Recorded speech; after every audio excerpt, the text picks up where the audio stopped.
That looks a lot better. Now, with this method, I only have to use one stainless steel cable tie every 1800 mil. And I've had to use this tool, which no one bothers getting. So they just pull it tight with their pliers and cut it off, leaving a really sharp edge. Seems if you coil it right, you don't need slippery lube. Look at that. Straight in and out, no problem. That's the end of it.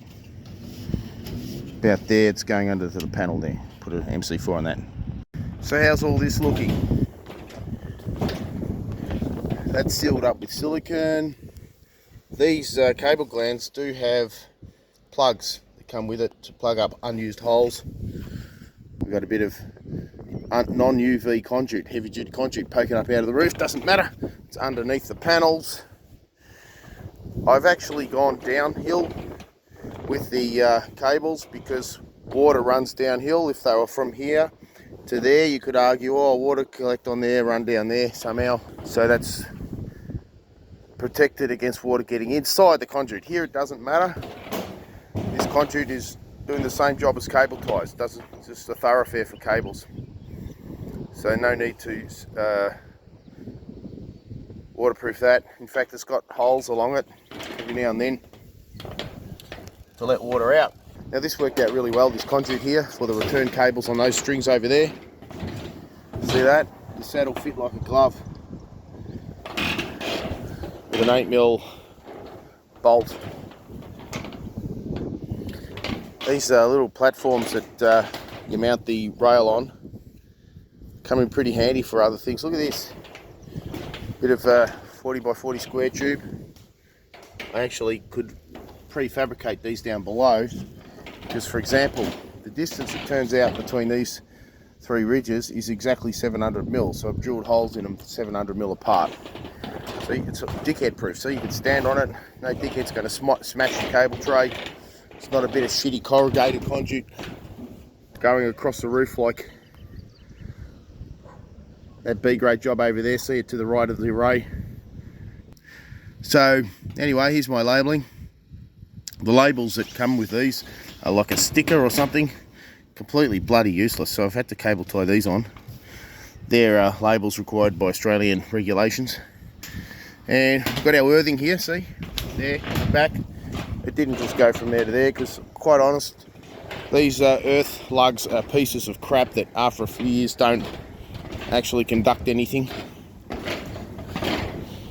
The array is earth free, so to speak, after a couple of years, and they ask you to spray paint it. Well, that doesn't work, that's why I buried that in silicone. Well, spray paint doesn't work at all, period, end of story. I come up a few years later, check the earth between here, well, the cable and the frame, it doesn't exist. There is no earthing. After a few years of these bullshit lugs, they're only chromed. Look at that. Corrodes and that's it, game over. So in the connection between the earth and the chrome, heavily siliconed, and at least underneath it's got a stainless steel plate that will penetrate the metal for a proper bond. So that should keep it lasting for many years. Yeah, the Australian regs say, oh, you've got to have these plugs to be able to be taken out from under the panel to unclip, so they'll be tucked in under there somewhere in the framework when I'm done. So how am I putting these in? Well, there's a screw there and there's a screw there at 400 mil. That screw sits inside the channel just because I felt like it, because the tilt section is flexible. It can go forward and backwards a bit. So putting it in the channel is no big issue. It's really handy actually. And this one here doesn't sit in the channel, it just goes above it there. It slides down onto it, and that's how I get my perfect line all the way along. And there's my clipping, the unnecessary clipping. If they did their J boxes properly and used the box section to run cables inside of, and pulled it out of holes in the corner where it wouldn't affect the structural integrity of the box section, because you're not in the middle of the span or anything. Put a J box there with a little plug into the next one, maybe positive there, positive in the diagonal corner, negative there, and negative in the other diagonal corner up there would have been nice. You notice this one hanging uses the rail. Just put it there. The rail goes where the screw is and sits over the top of the rail and plugs into the other one there. which is shorter. The reason for that is I don't like these plugs being in the gap where it's exposed to UV. Now that's not a reg, I can expose it to UV, but as you know, with the plugs underneath the bonnet of your engine in the car, truck, gets pretty hard and brittle after a while, so you want to avoid that. Should be a reg. So before I lay this one down, I'll plug in the other one next door. Okay, let's see if I can lay it down with the camera. Lay down like that. That screw has to be above this rail. There it is, way up there. Now this one has to get pushed down. Push that across. It goes in there. And screws now in the hole. And the Achilles heel of this operation is these bullshit fucking earth plates. You want one with a hole in it, so it moves around with the block, the bolt through it. See how the edge of the block is in line with the edge of the shim? That means it's really hard to get this panel in underneath, because I've got to negate both sides at the same time. If that earth plate was a bit longer by about half a centimetre at least, if not a centimetre, then I could rest this panel on that earth shim and slide it under the block. Also, if that had a hole, of course, when I move these panels side to side to get them straight, the earth plate would go with it. Instead, it just comes off and you end up with unearthed panels. So now I'm prepped for another panel. As you see, I put two down. The screws are holding it in place. I won't be needing that until the end of the job. That gives me the opportunity to kick it a bit left, to kick it a bit right, get all these edges lined up here, like that. If you do them as you go, you tighten them up as you go, by the time you get to the other end, you start, what's 1 millimetre out here, times 12 is 12 millimetres out there. What's 2 millimetres out is 24, and you're probably more likely going to be about 3 to 4 millimetres out. Let's say 4 millimetres out after 2. That means at the other end, you're all of a sudden 60, 70 mil out. And that's unacceptable. You'll be, lining up. Let's go over here, this end. Following a straight line over this distance. You're going to line up somewhere about here with this row? Don't be ridiculous.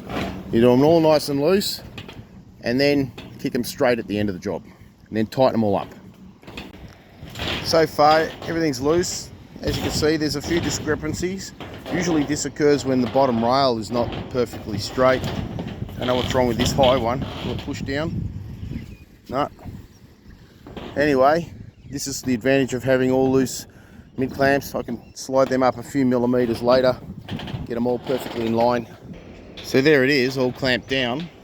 One row more to do. And even if this is the array that has all the wiring underneath, it looks pretty bloody neat and zen, doesn't it? Well, there it is, all done. Belatedly though, because I had a problem, and that problem is the generic set of mid clamps, racking and all that comes with a set amount of mid clamps and end clamps and other fittings. And these big long strings of 12 means that I ran out of mid clamps. Now that wouldn't have been the end of the world, having to separate the strings of 12 halfway to put these end clamps in, except for those earth shims which I told you about earlier, and that cost a lot of time shuffling them along and getting them back in place again. These are the bane of a solar installer's life. They are an absolute piece of shit. They have never been properly engineered. They probably would have needed, technically speaking, insignificant, irrelevant, but technically speaking, an expansion joint approximately halfway on a string of 12 anyway. I could even slice that down the middle, put a 5-10 millimetre gap there, but what for? That's just over. I mean, I'm fussy, but things are getting crazy when that's the case. So as you can see, everything's in the shade because this is a south wall here in Australia. You know what? The red looks pretty good against the black. Goodwee is the Chinese SMA, and they are a good product and quite affordable. And I say that because the guy who developed Goodwee came from SMA. The Chinese guy at SMA took all their secrets, went to China, built Goodwe, and now he's off. Now he's taken all their secrets, Goodwe secrets, and nicked off to develop a company called Cactus. An unfortunate name for an inverter, Cactus, but I'm not sure if the Chinese fully understand the English vernacular. Hey, I've got a Cactus inverter. Well, that was a lot of effort, and you know why it was a lot of effort? Because it was very compact with very heavy 16mm cables. These boxes are the dumbest invention ever, and I don't know why the inverter manufacturers go with it. It's stupid. What you need is the case of the inverter to extend down here. Put a partition if you have to, and then have a cover on the front here and gland plates in the bottom. That's all you do, just like on a normal switchboard. And then you can bring this in, do a alley-oop and into the terminals there. You could have one of these drains at the bottom here instead of here. I've got to manufacture this time-consuming, not super fantastic looking box here because I've got to deal with this clutter and there's no provision made for it. Look, and you know what else? I'll tell you something about. See this rubber thing?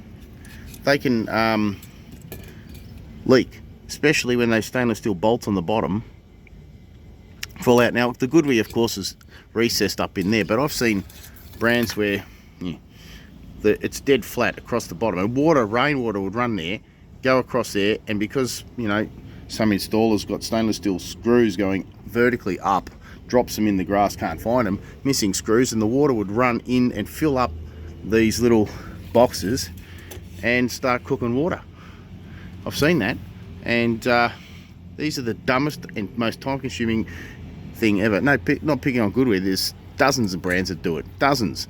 Fronius a little bit has that area where you could just have let me point the camera. Fronius does have a kind of an enclosure where the front cover comes off at the bottom and you put things in, but it's very tight in there too, so they haven't perfected it. All you need is a nice big enclosure there like that, gland plate in the bottom, partition there between DC and AC, and maybe another partition there between the comms, and put a drain in the bottom just like that. Bob's your uncle. The whole lot can go in there. Even the DC isolators, 1, 2, 3 across the top there. And funny enough, after leaving northern central New South Wales, where this installation was in Gunnedah, I returned to Melbourne for the All Energy Australia Solar Show, and on the 25th and 26th of October. And what did I see there? About 3 brands doing exactly that, getting rid of the stupid plugs underneath in the boxes and putting a big gland plate on there.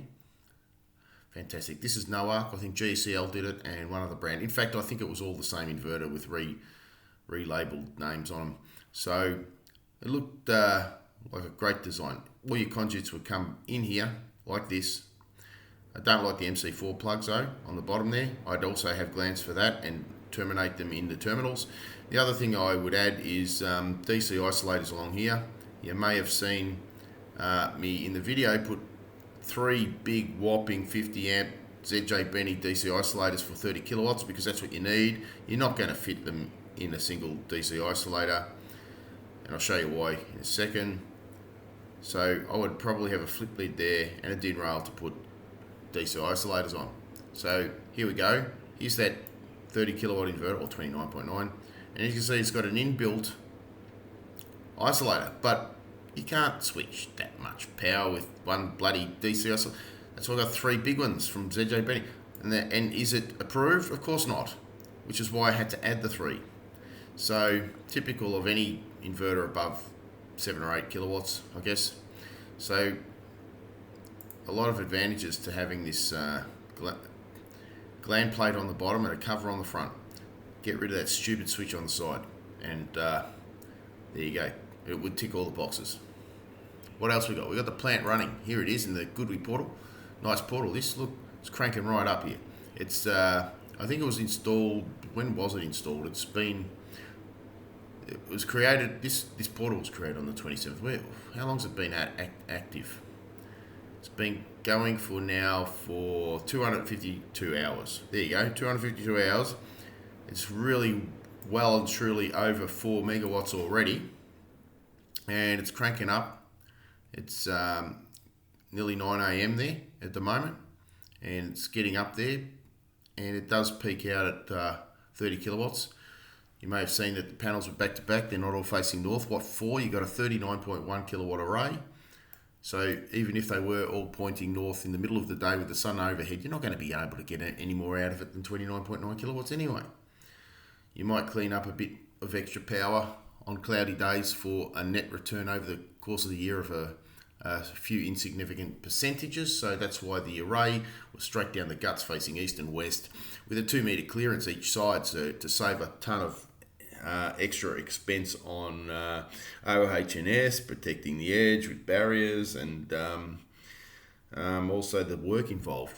Dozens of little rows, oh my God. Anyway, you get the idea. That's why that plan worked really, really well. And it's, like I said, it's done 252 hours, and it's already at 4.4 megawatt.